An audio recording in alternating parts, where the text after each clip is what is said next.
Hey everyone, hope you all had a nice first week of the league. This video is going to be for my Spark viewers. We're going to be comparing my current level 95 Inquisitor from Sentinel League to my level 100 Inquisitor from Arch Nemesis League. We're going to be talking about how we were able to match the damage with probably worse gear and also 5 levels missing.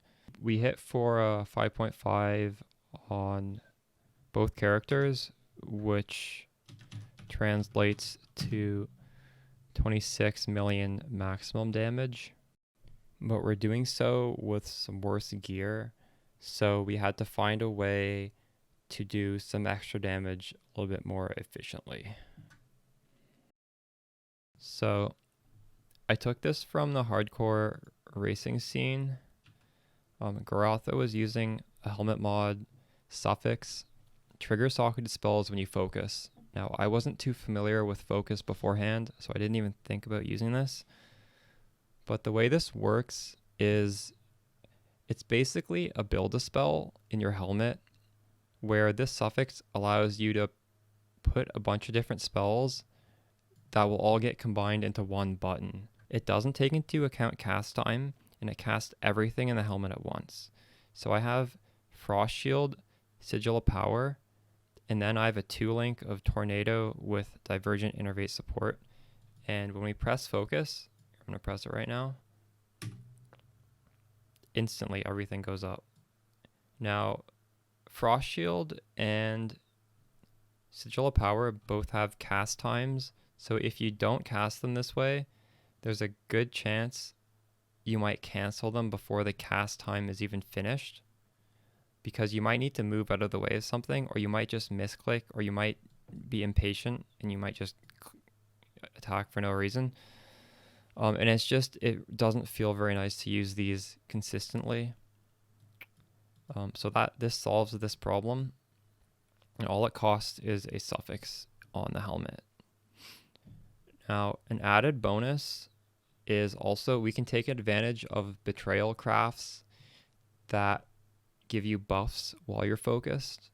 So the way focus works is you focus and you're focused for 4 seconds. You have a little icon above your head for 4 seconds, and then there's 8 seconds when you can't focus again. So basically you have 1/3 uptime on all these crafts that give you insane buffs.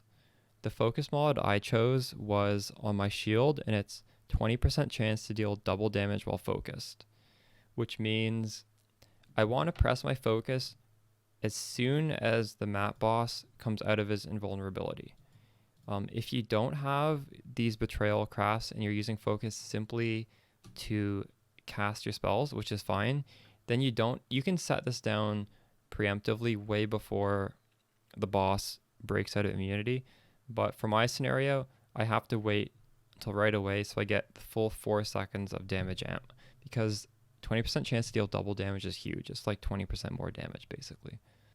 We can go into POB just to show how much damage I lose if we don't do this setup. So I'm going to turn off focus, and then we go from 5.5 down to 4.6. So that's rendering my double damage while focused. Is turning that off. So when you're mapping, I suppose, and you're not focused, well, I'm going to be doing 4.6 million. And then let's turn off Sigil of Power. Now it goes down to 3.4. Now this damage isn't too reliable. You need to be standing inside the Sigil of Power to get it. So even while this is on focus, it's not fully reliable. However, if you're able to just stand there and shoot at the boss, like, you are going to be getting a bunch of damage until you're forced to move out of the Sigil of Power. Now we can also turn off Frost Shield, and I go down to 3 million, and that's because Frost Shield gives a ton of crit chance. I only need 3 stages to actually get crit capped. And yeah, I would never feel comfortable including these if they weren't on focus. I suppose it is kind of cheesy to include it even if these spells are on focus, but it's a little bit more reliable to get this damage. So that's a way to get almost double damage. We went from 3 million to 5.5. If you don't include the focus craft, we go from 3 million to 4.6, which is 50% increase, I think. Yeah, a little bit more than 50% just with the 3 spells. And the way Divergent Innervate support works, the Divergent quality lets the Tornado give you added lightning damage against bosses, because if the Tornado crits a unique, it'll proc Innervate. Whereas if you don't have the Divergent Innervate, you will never have extra damage against bosses, and then it's kind of pointless because you're not really using this, and it's not even reliable against just trash mobs. All right, so that was the main difference. Big thanks to Garatha for coming up with this. You can get a lot of damage on a budget, and I suppose this is very SSF friendly because all you need is that Betrayal Craft. Going over my gear, I don't think there's too much to say. You know, it's just a damage scepter. I've already covered in past videos what mods you want to look out for, so I'm not going to repeat that.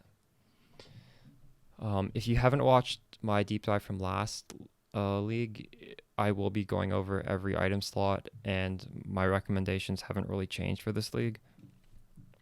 For my shield, I've had live searches for shields going all of last league and all of this league, and it is extremely hard to find the prefix spell damage with the prefix to lightning spell skill gems while also having a good suffix.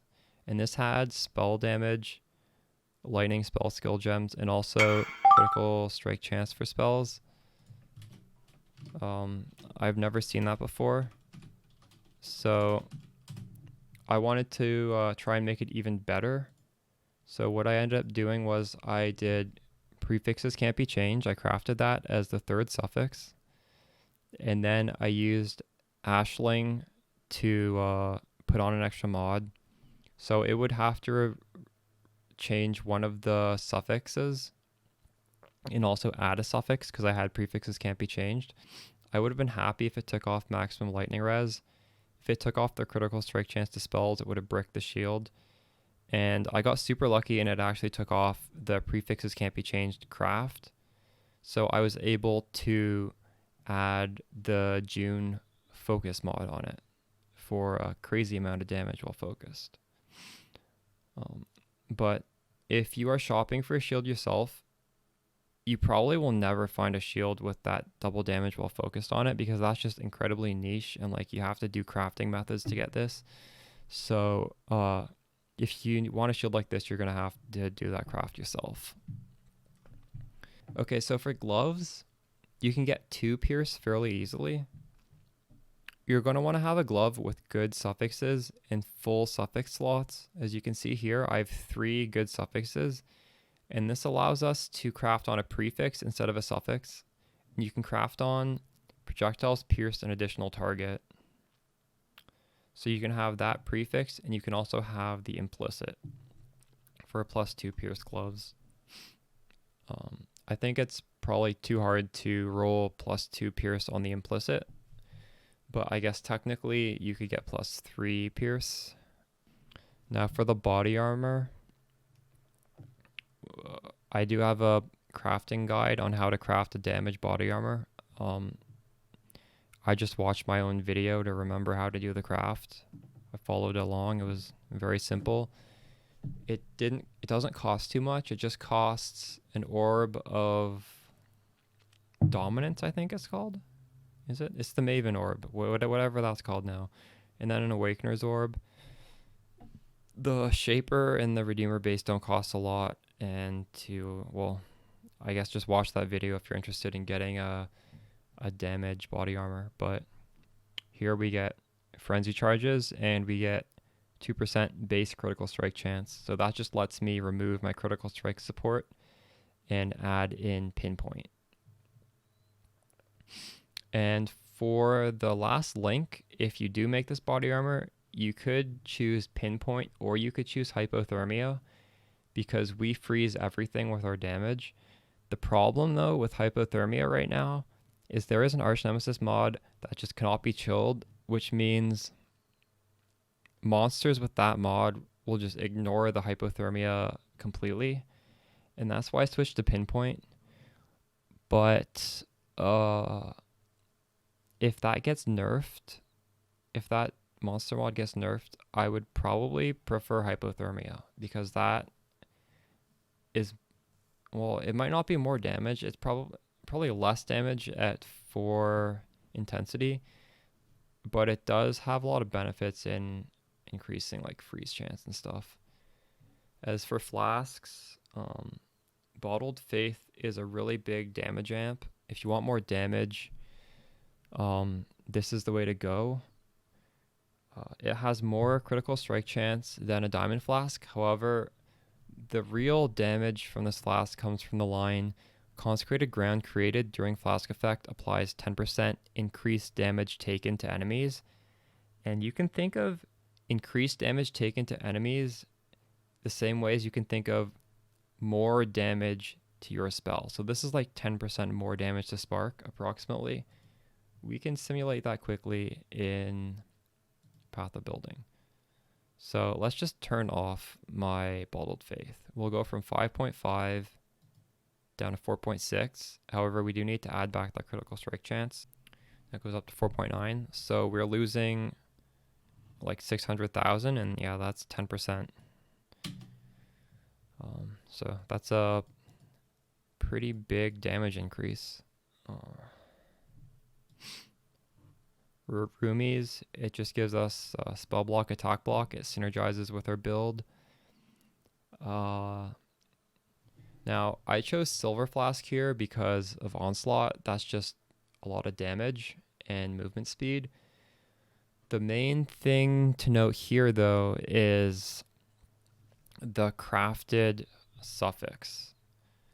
Now, I actually can't maintain my mana without this suffix. Like, if you look at my mana pool, it's eventually going to hit 0 because Spark is so costly.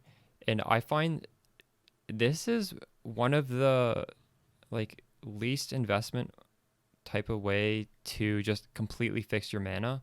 Like, you don't have to bother with the rings that have minus flat mana cost. You don't have to bother with Replica Conqueror efficiency. It frees up so much other types of stuff just by having this 25% reduced mana cost. And the way you get this craft, you can only get it from a Cinder Swallow. So you have to get it by, doing Betrayal, killing Katarina and getting that drop. And even then, the flask has more than 3 options, so you still have to get lucky on your unveil. If you want to get this more easily, you can just buy a veiled Cinder Swallow on trade and unveil it and just keep doing that until this is one of the options. I think that's it. There's really not too much to talk about. This character is very, very similar to last league. If you look at the trees, our tree from last league is almost identical. We just have a bit of pathing because I just wanted to make my strength and int balance as effectively as possible. So they're, for all intents and purposes, the same tree. I think that covers everything I wanted to talk about.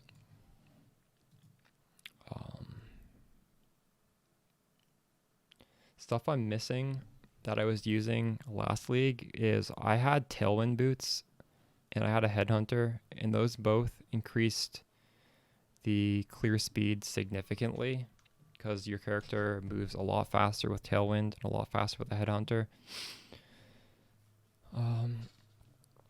I'm not sure if I'm going to go for those this league. this is a bossing league. I think this character is strong enough to do any mapping content I want to throw at it. I am still going to be upgrading, but it might be time to start thinking about creating a different build to do the uber aspirational content. I'm not sure if Spark will be able to do those comfortably no matter how we juice it, but yeah, I guess that's to be seen. Well, I think that about wraps up this video. I hope you guys learned something. Please try out this socketed helmet craft if you haven't done so yet. I think it is really slept on by me at least, and I'm pretty happy that I've started using this. All right, I'll see you guys on the next one. Peace out.